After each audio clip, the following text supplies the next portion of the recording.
Hola, ¿cómo les va? Tengan todos ustedes muy, pero muy buenas noches. Un gusto recibirlos a esta hora en el refugio y para hacer un programa especial porque está en el estudio y vamos a hablar en instantes con él, Alain Badiou. Yo me acuerdo hace años, muchos años, seguramente él no se acordará, Alain Badiou estuvo en el refugio, en el programa de radio El Refugio, y fue una charla que duró una hora, me acompañaba un filósofo, Gustavo Santiago, en ese momento, y fue una charla verdaderamente fascinante. Si yo pienso en la filosofía contemporánea, pienso en Jean-Paul Sartre, por supuesto siglo XX, y posteriormente un vacío importante, que en mi opinión lo viene a ocupar Alain Badiou. Un libro como El ser y el acontecimiento, el primero y el segundo manifiesto por la filosofía, un texto que leí recientemente que me fascinó, cuyo título es Elogio del amor, una mirada contemporánea, comprometida, una mirada potente sobre la realidad. Todo eso, en mi opinión, es Alain Badiou. Por eso es importante para la televisión pública que usted escuche lo que dice este filósofo notable hoy aquí en el refugio y que por supuesto ya mismo lo voy a saludar y lo voy a compartir con todos ustedes. Se trata, les decía, de Alain Badiou. Es la segunda vez que tengo esta oportunidad de conversar con él. ¿Cómo está usted, Alain? Ça va, ma foi. Muy bien. Content d'être avec vous. Estoy muy contento de estar con usted.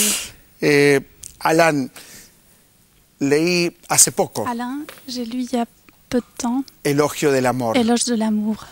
¿Qué texto? Y la pregunta es, ¿cómo la filosofía elogia el amor? Ah, écoutez, c'est un problème très Es un ancien, problema muy antiguo, puisque déjà dans le banquet de Platon, puesto que ya en el banquete de le Platón, philosophe Socrate est el confronté filósofo à la Sócrates question de está l'amour confrontado a la cuestión et del finit amor par conclure y que termina concluyendo celui qui n'a pas connu l'amour que quien no conoció el ne peut amor pas réellement connaître no la puede philosophie. realmente conocer la filosofía. Et donc, il y Entonces, a un élément hay un d'amour elemento de amor interne à la interno a la philosophie, filosofía. soit qu'on parle d'amour de la vérité, Sea que hablemos del soit amor que por la on parle verdad peut-être plus profondément o que hablemos más de profundamente cet amour de la vie, del amor por la qui vida, serait l'amour de la que vraie sería el vie, amor por la vida l'amour de la vie verdadera, véritable. de la vida Et verdadera. dans tous ces cas, je ne crois En pas todos que estos la casos, philosophie puisse faire no creo que la l'économie, filosofía pueda du transfert amoureux. ahorrarse de la Parler transferencia amorosa la langue por de hablar en el idioma de Freud. Et donc, j'ai à mon tour tenté de dire Y por consiguiente, qu'est-ce que por mi c'était parte, l'amour et pourquoi traté de l'amour comme ver qué era el amor expérience y por qué fondamentale esta experiencia del amor es fundamental para la existencia humana. dans le champ de la philosophie. Intenté entrar en el mundo de la D'ailleurs, filosofía de façon plus fondamentale, dès y por mon otra premier parte, manifeste, il y a desde mi primer 20 ans, manifiesto, hace más de 20 proposé de años, dire qu'il y avait 4 conditions proponía de la decir philosophie. que había 4 condiciones de la J'appelais filosofía, conditions de la que la philosophie llamaba des condiciones de la expériences filosofía, de la extérieures à la experiencia philosophie, antérieures exterior y anterior a la filosofía. et qui étaient nécessaires pour que la philosophie Condiciones que eran existe. necesarias para que la filosofía Et je mentionnais existiera. la science, Mencionó la ce n'était pas ciencia, surprenant. eso no es Je sorprendente. mentionnais la politique, Mencionó la ça política, n'est pas non plus très étrange. tampoco es muy Je extraño. mentionnais la création artistique. Mencionó la creación artística y también el amor. Évidemment, l'amour était pour moi El amor para une mí des quatre era una de las 4 grandes grandes condiciones de la filosofía. filosofía. Après, l'expérience Después de la l'engagement experiencia politique, del compromiso les político, théories scientifiques, las teorías científicas naturellement, y por supuesto la grande création la gran creación de l'œuvre de l'art. de Voilà, la obra de la place de arte. l'amour, c'est une place El majeure. lugar del amor para mí es un lugar mayor en la filosofía. Recuerdo que Heidegger decía, en el arte acontece la verdad. ¿Piensa usted que en el arte acontece la verdad y en el amor también acontece la verdad? Je pense qu'il y a de la vérité, Creo que hay évidemment verdad, qu'il y a une por construction supuesto, de vérité, que hay una construcción de la verdad et dans l'art en et el dans arte l'amour. y también en el amor. no es lo mismo, no es el mismo tipo de verdad. Pienso que cuando hablamos de arte podemos decir que el arte se ocupa de la verdad posible en las formas sensibles. El arte es el manejo, la transformación de las formas sensibles de manera tal que esas formas sensibles terminen diciéndonos una verdad sobre el mundo o sobre la aventura humana por medio de la mediación de las formas sensibles. En el amor que aprendemos, a veces lo aprendemos con dificultad y con sufrimiento. El amor no es siempre una experiencia eufórica, pero creo que lo que aprendemos es qué es la diferencia, qué es el mundo observado no solo desde el punto de vista de la unidad del individuo, sino de a dos, siendo dos en el amor. Uno acepta integralmente la presencia del otro en la experiencia que hacemos del mundo. Entonces, tenemos la experiencia existencial verdadera de lo que es el mundo visto a través de la diferencia y no exclusivamente a través de la identidad. El amor en la concepción que propongo, pero creo que es la concepción filosófica desde siempre, es ese momento donde hay como una explosión de la humildad personal. La individualidad acepta integralmente al otro con las consecuencias que trae y es una construcción del mundo, un mundo nuevo que se edifica y en ese mundo existe la diferencia y no solo la identidad. Como el problema de la identidad y de la diferencia es un gran problema filosófico de dialéctica, diría que el amor es un aprendizaje dialéctico. Pensaba en si el amor cambió a lo largo del tiempo. ¿Qué diferencia habría, es una idea, una pregunta, entre el amor contemporáneo, Bauman hablaría de un amor líquido, y el amor más profundo, el amor al que usted se refiere, el elogio del amor, cuando habla de la generosidad, ¿no? de darle al otro, de la apertura al otro? ¿Usted cree que en el mundo contemporáneo el amor se vive de otra manera? Bueno, creo que hay quizás en el mundo contemporáneo una suerte de hostilidad al amor verdadero. Mi tesis sobre el mundo contemporáneo es que no ama demasiado la verdad, sea cual fuera. No las ama porque una verdad es lo que permanece, lo que de cierta manera está dotado de una forma de eternidad, aunque sea una eternidad provisoria, si me permiten esta contradicción. El amor es lo que detiene la circulación general de las cosas. La verdad, cuando encontramos una verdad, nos detiene. Tenemos que contemplarla, incorporarla, comprenderla. Ahora bien, el mundo actual es el mundo de la circulación de imágenes, de las monedas, primero y ante todo, circulación de mercancías. Las cosas tienen que reemplazarse unas a otras muy rápido.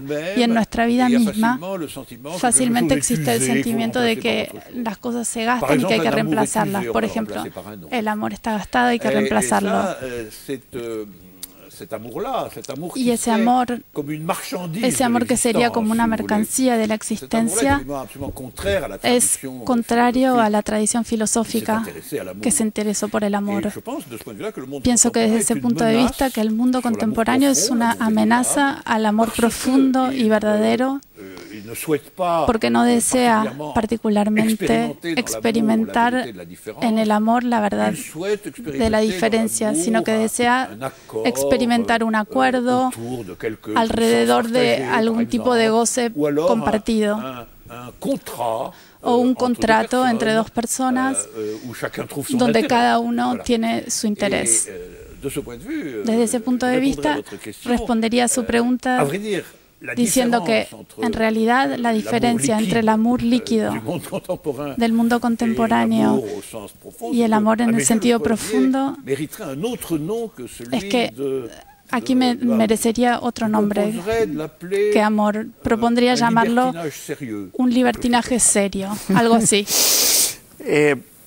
¿Cómo se puede hablar de verdades políticas en un mundo que, como usted bien dice, no le da prioridad a algo del orden de la verdad? Creo que en el orden político es aún más evidente que en el orden del amor que nuestro mundo desconfía de todo tipo de verdad. Y eso, por supuesto, está en la base de la democracia moderna. Porque la democracia moderna, hay muchas especies de democracias, pero la moderna es el reino de las opiniones. Su principio fundamental, de hecho, es la libertad de las opiniones. Finalmente, la confrontación política, el combate político es un combate entre opiniones, un combate que queda zanjado por el voto, por la opinión mayoritaria, y esa va a ser la opinión gubernamental. La filosofía comenzó diciendo que había una oposición entre las verdades y las opiniones, que las opiniones son simplemente aquello que pienso porque otros lo piensan. Lo que yo pienso porque es lo que se piensa en el mundo. O lo que pienso porque me enseñaron a pensar así.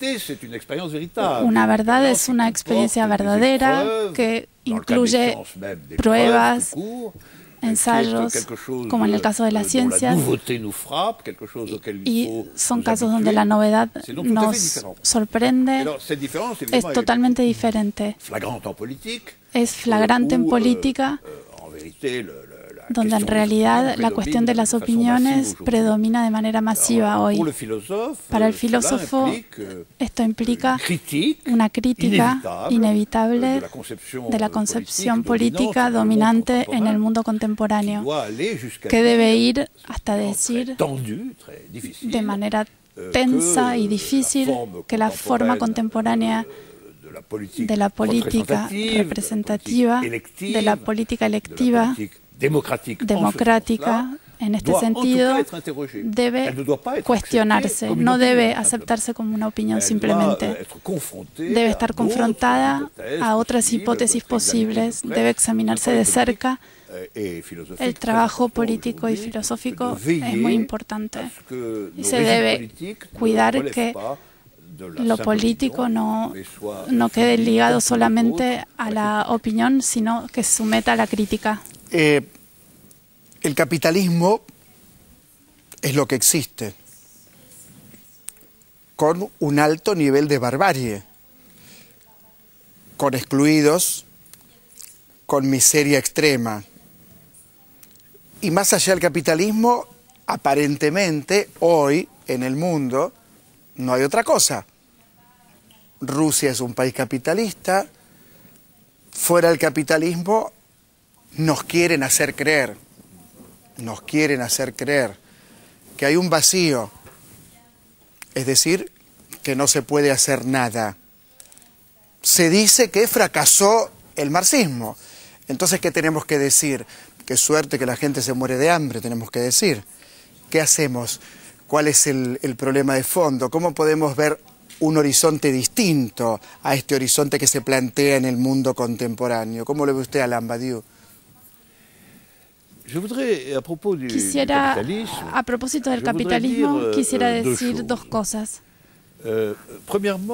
Primeramente, en la historia de la humanidad, el capitalismo representa una secuencia corta. Digamos 3 o 4 siglos, para una humanidad que probablemente tiene 100.000 años de existencia. Entonces, no hay que estar en el capitalismo dominante mundial como si fuera un destino eterno de la humanidad. Apareció un día, no hace tanto tiempo tampoco, y hoy está bien instalado, es cierto. Pero, como lo decía Hegel, todo lo que nace merece perecer en un momento. Entonces tenemos que estar convencidos de que el capitalismo no es más que un periodo, quizás importante, un periodo de la humanidad, de la organización social de la humanidad. Para tomar una comparación, durante mucho más tiempo que el capitalismo, durante milenios, era inconcebible que una sociedad no fuera una sociedad religiosa. Eso es un hecho. Durante miles de años, con religiones diferentes, todas las religiones estaban articuladas alrededor de mitos, revelaciones, textos sagrados. Y hoy, en el fondo, no pensamos así. Pensamos que la vida social puede prescindir de religión, podemos vivir sin ella. Cuando en realidad la religión estaba mucho más instalada de lo que está el capitalismo hoy en nuestra sociedad. La filosofía es una disciplina que permite examinar las cosas a gran escala. Sabemos que las verdades y la historia de las verdades no es una historia corta, no es la historia de la circulación de las opiniones y las mercancías. Ese es mi primer comentario. Así que podemos instalarnos en la convicción de que el capitalismo, por más potente que sea su instalación actual, no es lo mismo que el destino de la humanidad. Y el segundo comentario es que después de todo podemos experimentar que en algunos países, aquí y allá, hay rebeliones, hay revueltas, hay crisis. Existe la convicción de que quizá el capitalismo no está en medida de resolver los problemas más importantes de la humanidad. Por consiguiente, filosóficamente debemos examinar y apoyar y sostener toda experiencia grande o pequeña o muy pequeña que no es homogénea, que no sea homogénea a esta dominación del capitalismo. Y debemos aportarle el apoyo de la filosofía. La filosofía perfectamente puede arraigarse no en la dominación, sino en experiencias excepcionales, locales, de cosas distintas. Estamos conversando con Alain Badiou, vamos a seguir haciéndolo en el próximo bloque. Es hoy uno de los filósofos más importantes del mundo y por eso es tan central que esté en la televisión pública. Programa, creo, El Refugio, que llega a toda la Argentina. Enseguida volvemos con Alain Badiou, le vamos a preguntar por Freud, por Lacan, le vamos a preguntar también por la filosofía contemporánea, en minutos.